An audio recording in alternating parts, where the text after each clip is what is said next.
जय हिंद साथियों। स्वागत है आप सभी का जी के पाठशाला में। आज हम लोग बात करने वाले हैं अंतिम दिनों में सीटेट में ऐसा क्या करें कि बड़े आसानी से पेपर क्लियर हो जाए। क्योंकि अब क्या है, आपके पास 7 दिन बचे हैं। कितने दिन बचे हैं?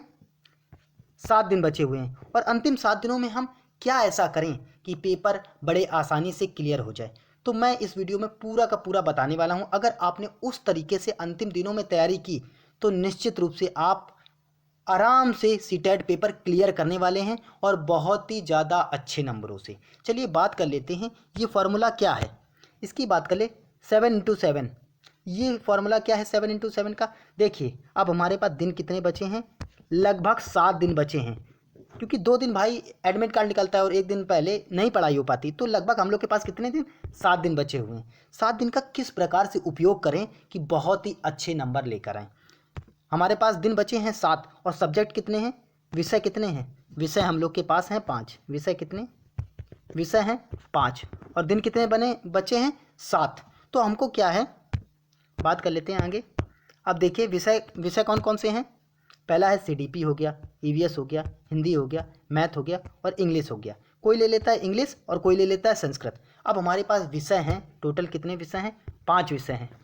और दिन कितने बचे हैं? दिन बचे हैं 7। तो हमको क्या करना है, 5 दिनों में, 7 दिनों में से क्या है, 5 दिनों में हमको क्या करना है, एक एक सब्जेक्ट को, जैसे एक दिन सीडीपी को लेना है, एक दिन ईवीएस को लेना है, एक दिन हिंदी को लेना है, एक दिन मैथ को लेना है और एक दिन इंग्लिश को। उसको क्या है 7 घंटे पढ़ना है, टोटल 7 घंटे।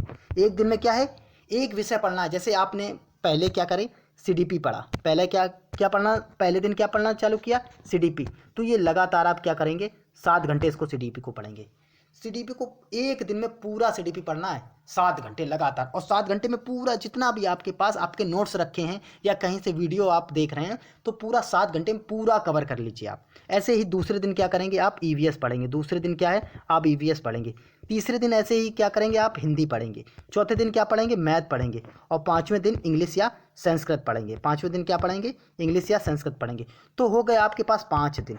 और बचे क्या, 2 दिन। 2 दिनों में क्या करेंगे आप, जितनी भी चीज़ें बची हुई हैं, पहले तो आपने ये पूरे सब्जेक्ट क्लियर कर लिए। सब्जेक्ट क्या है, क्लियर कर लिए पूरे के पूरे। और 2 दिन बचे आपके पास। दो दिन में आप क्या करेंगे, 2 दिन में जो भी इंपॉर्टेंट चीज़ बच गई है, जो रह गई है, एनालिसिस करेंगे कि क्या अब रह गया है। तो 2 दिन में आप बची हुई चीज़ों को पूरा करेंगे। क्योंकि अगर आप एक दिन में 2 से 3 सब्जेक्ट पढ़ते, मान लीजिए आपने 2 घंटा सीडीपी पढ़ा, 2 घंटा ईवीएस पढ़ा, 2 घंटा मैथ पढ़ लिया, तो हो गए 6 घंटे। और वो सब क्या है, मिक्स हो जाता है।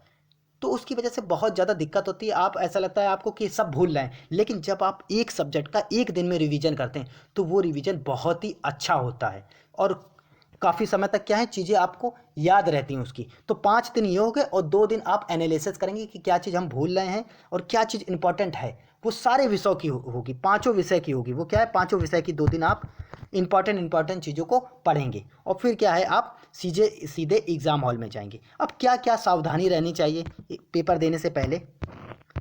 सबसे पहले आप क्या है, ओएमआर को भरना सीख लीजिए। क्योंकि मानते हैं सब लोग भर लेते हैं, लेकिन क्या है, तब भी आप एक बार प्रैक्टिस कीजिए ओएमआर पे भरने का प्रयास कीजिए। क्योंकि अगर आप ओएमआर ही गलत कर देंगे तो आपका पेपर ही नहीं चेक होगा, तो क्या फ़ायदा है आपका।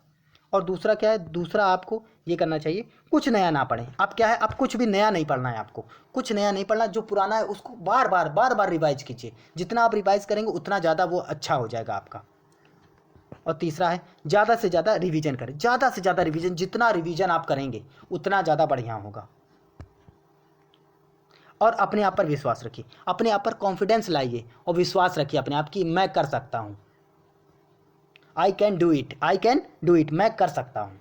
और मॉक टेस्ट को मत दीजिए भैया, अब मॉक टेस्ट देने की ज़रूरत नहीं। बचे हुए 7 दिनों में जितना हो सके रिवीजन कीजिए, लेकिन मॉक टेस्ट, एको मॉक टेस्ट आपको नहीं देने हैं अब लास्ट में। ना PYQ लगाने, ना PYQ लगाने, ना मॉक टेस्ट। अब आपको क्या है, केवल रिवीजन करना है। बचे हुए 7 दिनों में 5 दिन रिवीजन करना है और 2 दिन एनालिसिस करना कि क्या क्या मेरा छूट गया है। और अगला क्या है, दोस्तों से फ़ोन पर कम बात करें, क्योंकि जब दोस्तों से आप बात करते हैं तो वो बताता है कि भाई मेरा अभी ईवीएस नहीं कंप्लीट है, भाई मेरा सीडीपी नहीं कंप्लीट है, भाई मेरा इंग्लिश छूट गया है। तो आप क्या है, आप भी बहुत परेशान हो जाते हैं।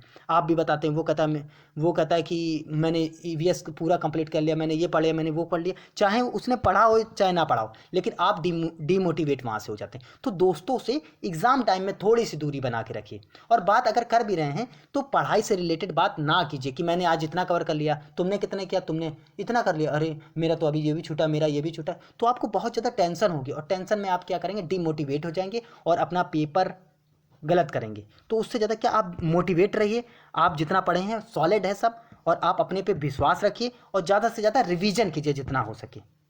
बस अगर आपने इतनी चीज़ें कर ली तो निश्चित रूप से आपका पेपर निकलने से कोई नहीं रोक सकता, कोई भी नहीं रोक सकता। निश्चित रूप से आप बहुत ही अच्छा स्कोर करने वाले हैं। और ऐसे ही वीडियो के लिए मेरे चैनल को शेयर कीजिए, सब्सक्राइब कीजिए, और ज़्यादा से ज़्यादा कमेंट कीजिए आपको किस प्रकार की और वीडियो चाहिए। चलिए, जय हिंद, जय भारत।